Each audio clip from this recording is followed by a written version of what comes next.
आखिरी चिट्ठी। कोलकाता के एक छोटे से मोहल्ले में आरव नाम का लड़का अपनी माँ के साथ रहता था। उसके पिता कई साल पहले दुनिया छोड़ चुके थे। माँ सिलाई करके घर चलाती थी और आरव स्कूल के बाद एक छोटी चाय की दुकान पर काम करता था। आरव का सपना था कि वो बड़ा होकर डॉक्टर बने ताकि गरीब लोगों का इलाज कर सके, लेकिन गरीबी उसके हर सपने के सामने दीवार बनकर खड़ी थी। एक दिन स्कूल से लौटते समय उसकी मुलाकात एक लड़की से हुई, मीरा। मीरा पास की लाइब्रेरी में काम करती थी। उसे किताबें पढ़ना बहुत पसंद था। धीरे धीरे दोनों की दोस्ती हो गई।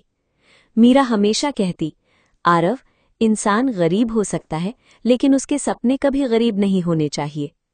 आरव जब भी उदास होता, मीरा उसे हिम्मत देती। समय बीतता गया, दोनों एक दूसरे के बहुत करीब आ गए, लेकिन जिंदगी हमेशा आसान नहीं होती। एक रात अचानक आरव की माँ की तबीयत बहुत खराब हो गई। डॉक्टर ने कहा कि तुरंत ऑपरेशन करना होगा।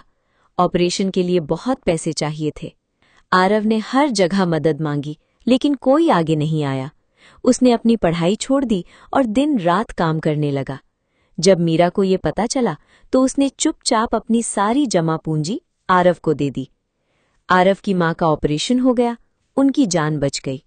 लेकिन उसी दौरान मीरा अचानक कहीं चली गई। न कोई चिट्ठी, न कोई खबर। आरव ने उसे बहुत खोजा, लेकिन वो नहीं मिली। साल गुजरते गए। आरव ने मेहनत नहीं छोड़ी। उसने छोटे बच्चों को पढ़ाया, रात में काम किया और आखिरकार मेडिकल कॉलेज में दाखिला पा लिया। कई साल बाद वो एक डॉक्टर बन गया, लेकिन उसके दिल में मीरा की कमी हमेशा रही। एक बरसाती शाम अस्पताल में एक बुजुर्ग महिला इलाज के लिए आईं। उनके हाथ में एक पुराना बैग था। इलाज के बाद उन्होंने आरव को एक पुरानी चिट्ठी दी। ये मीरा ने तुम्हारे लिए छोड़ी थी, उन्होंने कहा। आरव के हाथ कांपने लगे। उसने चिट्ठी खोली। उसमें लिखा था, प्रिय आरव, जब तुम ये चिट्ठी पढ़ोगे शायद मैं बहुत दूर जा चुकी होंगी। मुझे एक गंभीर बीमारी थी। डॉक्टरों ने कहा था कि मेरे पास बहुत कम समय है। मैं नहीं चाहती थी कि मेरी वजह से तुम्हारे सपने टूट जाएं, इसलिए मैं चली गई। लेकिन मैं जानती हूं तुम एक दिन बहुत बड़े डॉक्टर बनोगे, और जब भी किसी गरीब की मदद करना, समझना मैं वहीं कहीं मुस्कुरा रही हूं। तुम्हारी मीरा। आरव की आंखों से आंसू बहने लगे।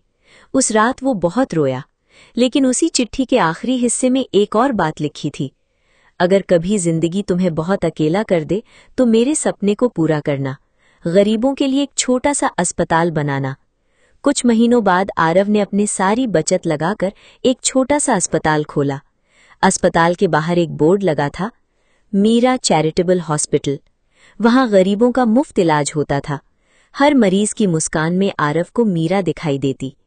एक दिन एक छोटी बच्ची अस्पताल में आई और मुस्कुराकर बोली, डॉक्टर अंकल, आप बहुत अच्छे हो। आरव मुस्कुराया। कई सालों बाद पहली बार उसके दिल को सच्ची शांति मिली। बाहर बारिश रुक चुकी थी। आसमान में हल्की धूप निकल आई थी।